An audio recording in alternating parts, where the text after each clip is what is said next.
Berdoa selesai. Baik, sebelum kita mulai pelajaran, Ibu absen terlebih dahulu. Meme, Hadir Bu. Penny, Hadir Bu. Resti, Hadir Bu. Tiara, hadir Bu. Baik, hadir semua ya. Di sini kita akan bahas materi tentang cerpen. Apakah kalian tahu cerpen itu apa? Tidak Bu.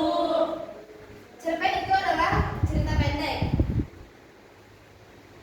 Cerpen merupakan suatu karya sastra dalam bentuk tulisan yang mengisahkan tentang sebuah cerita fiksi, lalu dikemas secara pendek, jelas dan ringkas. Cerpen biasanya hanya mengisahkan cerita pendek tentang permasalahan yang dialami suatu tokoh saja. Fungsi cerpen, pada umumnya, cerpen memiliki cerita yang sangat singkat dan jelas.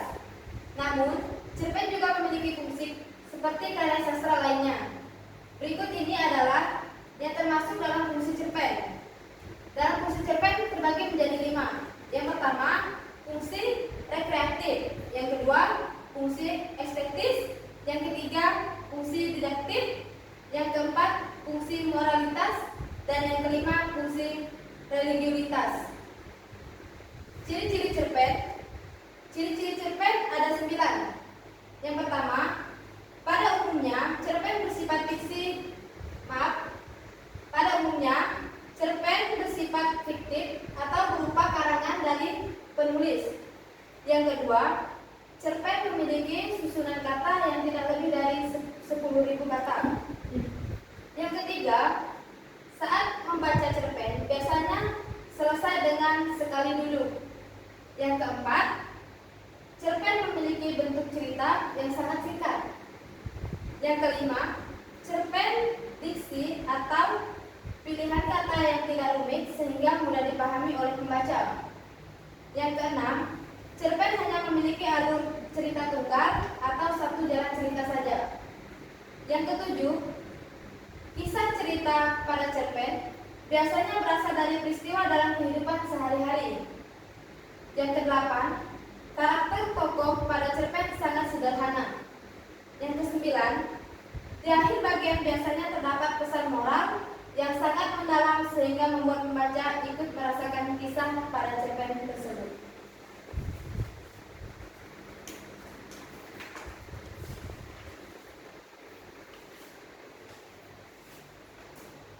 Unsur intrinsik cerpen. Sebuah cerpen atau cerita pendek memiliki suatu unsur pembentuk yang harus ada di dalam cerpen itu sendiri. Unsur ini dinamakan unsur intrinsik. Unsur intrinsik akan membangun kisah cerita yang ingin disampaikan oleh penulis. Di sini udah ada yang tahu unsur intrinsik? Ada yang tahu apa-apa saja? Tidak tahu Bu. Yang pertama itu tema. Tema itu adalah sebuah cerpen. Sebuah cerpen harus memiliki tema cerita. Hal ini dikarenakan tema menjadi unsur utama yang ingin disampaikan penulis pada kisah ceritanya. Yang kedua, alur atau plot. Alur atau plot merupakan urutan peristiwa atau jalan cerita pada sebuah cerpen. Yang ketiga, setting. Setting merupakan penjelasan mengenai latar atau tempat, waktu dan susunan yang terjadi dalam cerpen tersebut. Yang keempat, tokoh merupakan pemeran diceritakan dalam sebuah cerpen. Kelima, watak. Watak merupakan gambaran sifat dari para pemeran. Watak terdiri dari 3 jenis, yaitu protagonis baik, antagonis jahat, dan netral. 6. Sudut pandang atau point of view. Sudut pandang merupakan cara pandang pengarang saat menceritakan kisah pada sebuah cerpen.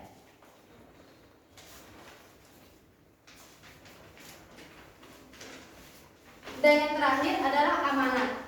Amanat merupakan pesan moral atau pelajaran yang disampaikan oleh penulis kepada pembaca. Pesan moral yang disampaikan biasanya dalam bentuk tersirat maupun tersurat. Baik, di sini Ibu sudah menyiapkan kuis. Bagi yang bisa menjawabnya, Ibu akan memberikan poin nilai kepada kalian. Resti, kamu mau pilih nomor berapa? Nomor 1, Bu. Nomor 1. Pertanyaannya adalah sebutkan unsur intrinsik cerpen. Yang pertama, tema. Yang kedua, alur atau plot. Yang ketiga, setting. Yang keempat, tokoh. Yang kelima, watak. Yang keenam, sudut pandang atau point of view. Dan yang ketujuh, amanat. Baik, kamu sudah mendapatkan poin dari Ibu. Meme, Nomor 5, Bu. jelaskan pengertian cerpen. Cerpen merupakan suatu karya sastra dalam bentuk tulisan yang mengisahkan tentang sebuah cerita fiksi, lalu dikemas secara pendek, jelas, dan ringkas. Baik, kamu mendapatkan poin dari Ibu. Tiara, kamu pilih nomor berapa? Nomor 2, Bu. Jelaskan 3 ciri-ciri cerpen. Baik, yang pertama, pada umumnya cerpen bersifat fiktif atau berupa karangan dari penulis. Yang kedua, cerpen memiliki susunan kata yang tidak lebih dari 10.000 kata. Yang ketiga, saat membaca cerpen biasanya selesai dengan sekali duduk. Baik, terima kasih. Kamu sudah mendapatkan poin. Penny, Nomor 3, Bu. sebutkan fungsi cerpen. Ada 5, Bu. 1, fungsi rekreatif. 2, fungsi estetis. 3, fungsi didaktik. 4, fungsi moralitas. 5, fungsi religiusitas. Baik, kalian semua sudah mendapatkan poin dari Ibu. Berikan hapus untuk kalian semua. Baik, di sini Ibu akan memberikan tugas untuk kalian. Tugas kalian minggu depan dikumpulkan ya. Siap, Bu. Tugasnya adalah membuat cerpen tentang selama libur lebaran kemarin. Sudah mengerti? Ngerti, Bu. Ibu. Tugasnya, ulangi lagi ya. Membuat cerpen tentang selama libur lebaran kemarin. Dikumpulkan pada minggu depan.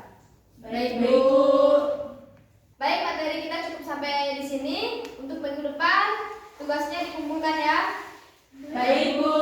Sebelum kita mengakhiri materi kita pada hari ini, pada Tiara, Ibu silakan untuk memimpin doa.